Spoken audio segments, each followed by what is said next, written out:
little update. It's our third day together. He's a really smart dog when he's thinking, right? I think his biggest thing is that he just does, and he's very impulsive. So I went ahead and I put him on a prong collar, and I really am using that just to help connect with him a little bit better.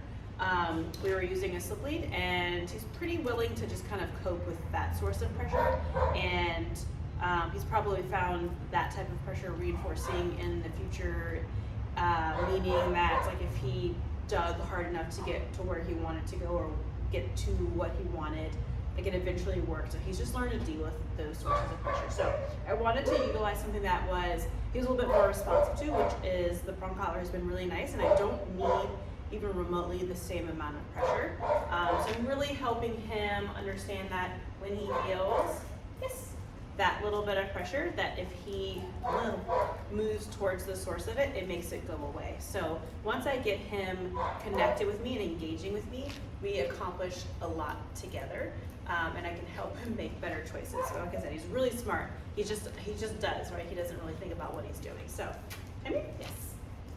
Lots of marker inquisition. I can tell that here he knows a lot of things.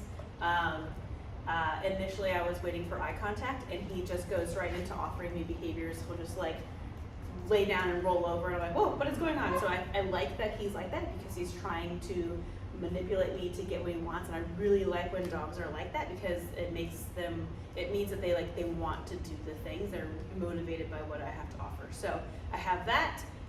Marker inquisition, so we're teaching him like different reward words. So I use the words yes and good, and then okay and no. Yes means, hey, I like what you did, come take something from me, versus sit, good, I'm going to pay him in behavior or bring the reinforcer to him, good, I want him to be in behavior.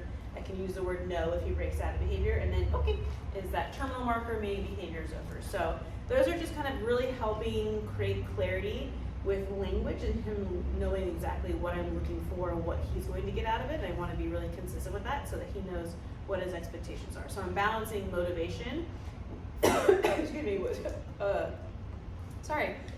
holding him accountable for certain things, helping him slow things down and use his very smart brain, which I think that's going to be his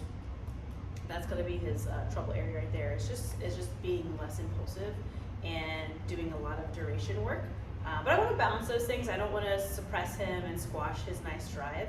I think that it's perfectly acceptable to have a higher energy dog that likes to go have fun and be rude and pushy, but just in the right context, right? Like when we're playing together, I don't mind all of those things. But when we're inside, when we are inside and we're doing downtime, I'm looking for more of this. So if you want a couch potato, he's probably not going to be a full-time couch potato, but maybe a part-time couch potato. Right, sir? So that's kind of, I like to preface with that. Right, sir? So sit. Good. So I'm utilizing his leash to help teach those rules through leash pressure. Okay, sit. Good.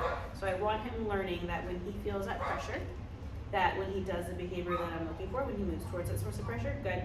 If that pressure comes off, and we go back into positive reinforcement. Good. And I'm just introducing the concept of things happening around him and him remaining in behavior. Good. And I'm going to pay him for making the right choice.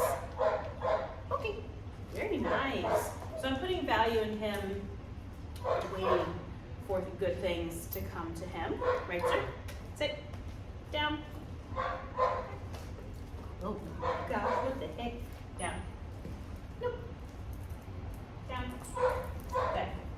Here we go. Good. Okay. And again, I want to teach leash pressure and how to appropriately respond to leash pressure in the learning phase when he's motivated by me. So that way when we go into environments where he's more so motivated elsewhere, I have that communication tool and I can have reliability in behaviors even when he doesn't care about what I have to offer. So we'll get there, sir. It's only his third day. I literally just brought him over for today, so it's our first session of the day. Right, sir? Lots of blurring. Yes. Very nice. And And that yes marker is just going, he doesn't have to stay in behavior. It just means, hey, I like that, come take food from me.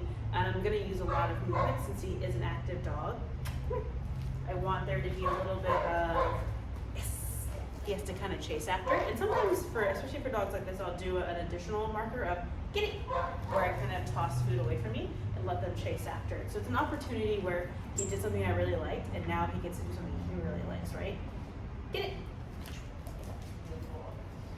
We're working on an out command, so that's out. He already knows, he's starting to reflexively turn away from me. I'm starting that, him giving me space when I ask for it, so I'm just gonna say the word out, step into his space, and toss food gently behind his back. Out. So he reflexively learns, I hear the word out, and I move backwards, and I'll just transition that to objects away from me. Like earlier right before I did this video, he was sniffing the bathroom trash can with all the paper